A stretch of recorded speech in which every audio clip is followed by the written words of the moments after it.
Hey YouTube, welcome back to JD's Hobby Shop. Today I wanted to do a review of the Aquaclear 70.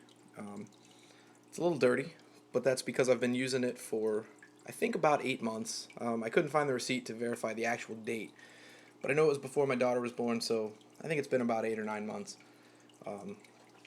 So I just kind of wanted to show how well it's doing and talk about some of the pluses and minuses of the Aquaclear hang-on back filters.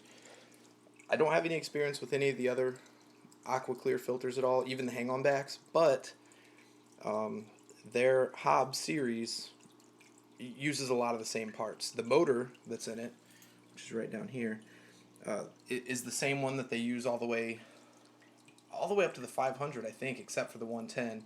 And the impeller is the same one that's used in the 300. So I think that's a little strange. The Aquaclear 300 uses the same motor and impeller. But anyway, all their filters are pretty much the same thing. They're just different sizes. So I think that this will work. Maybe not universally, but throughout anyway. So in the next part there, I'll pull this off, pull it apart, and show you some of the internals and all that kind of stuff. And I hope you learned something, and I'll see you over there. Okay, so I've got it all taken apart and cleaned. I'm not going to show you the cleaning because it's no different than, any other filter. I use a toothbrush, just an old ratty toothbrush to clean out the tubes and to scrape off all the gunk that accumulates here. This is the box it came in, and that's not really the important part. What I wanted to show you is on the back right there. I'm not going to show you the carrier and all that stuff because it's in a bucket. I try and keep all my filters in water when they're not, actively running, because it seems like that would keep the bacteria alive better. That may or may not even be true, but I don't know. It's what I do. I just drain a little bit of water into a bucket. I drop that stuff in there, and then I clean this stuff. As far as cleaning this thing, it's actually really easy. Just like any other hang-on back, the motor screws in right here, just a quarter twist, just like anything else. Obviously after you dump it, because if you pull the motor while there's water in it, it comes out the hole. Anybody that's cleaned a hang-on back before will know that, but I'm going to say it anyway.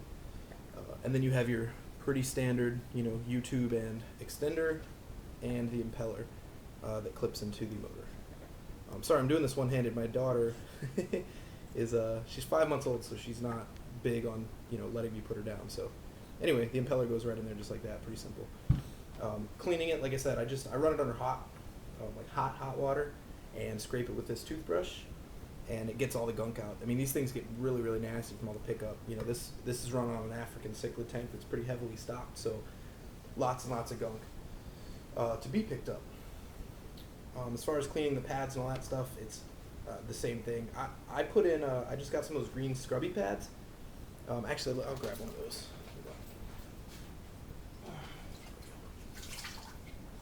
These. I stack a bunch of those in there along with the stuff that comes with it, except for the charcoal bag. I get rid of the charcoal bag. If you're going to get those green scrubby pads, they're great for bacteria to live in. They're also great for scrubbing, as far as mechanical filtration. So I stack a bunch of those in there along with the biomedia that comes with it and the big sponge. The sponge is the first line of defense in mechanical filtration. So as far as the actual review of this thing, it's I think I said this in the first part, but it's been running for like 8 months or so, and it runs great mostly. The only problem I've ever had with it is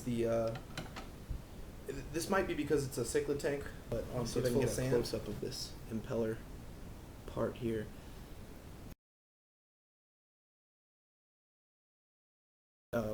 The only problem I've ever had is that sand gets in here and it scrapes up this part, which makes it a rough fit inside the motor. So I make sure to lube it really well. I also, when I do a tank cleaning, there's always sand and crap floating in the water. Before I start this filter again, I wait until everything's kind of settled down, and that helps keep sand out. But African cichlids like to dig, and I've watched them spit sand just straight into this thing. And every time I see it, you damn fishes.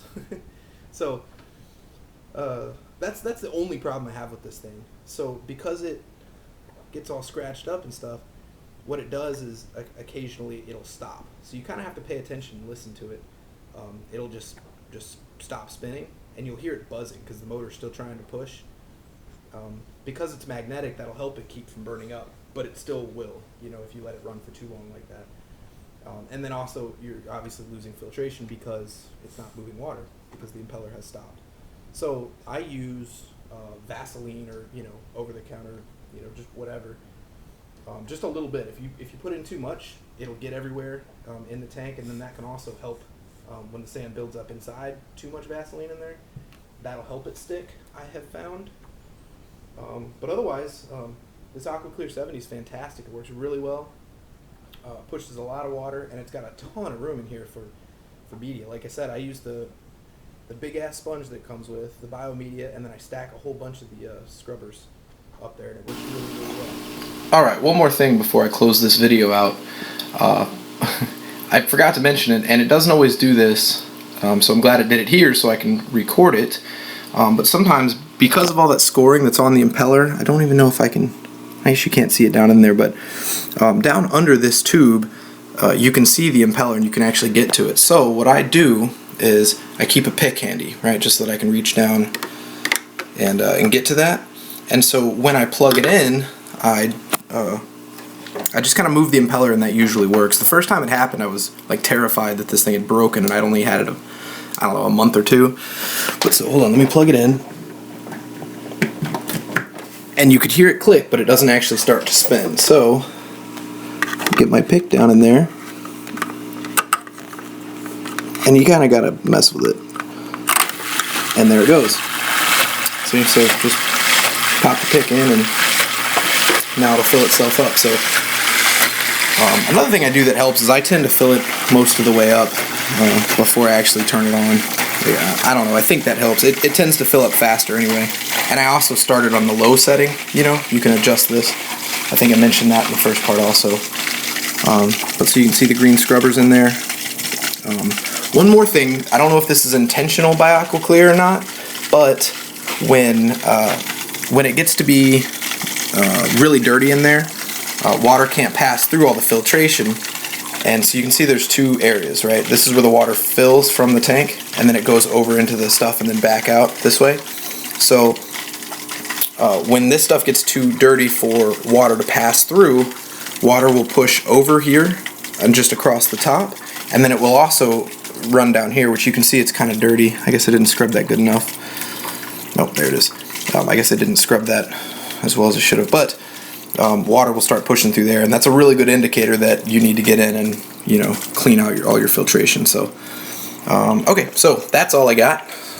Just a little tip. I don't think it's something that you should need to do, but I do. Alright, thanks for watching, and I hope that you've, you know, learned something. Maybe I've impacted your decision to buy an Aquaclear hang-on back filter or not. You know, or maybe you think everything I said was stupid.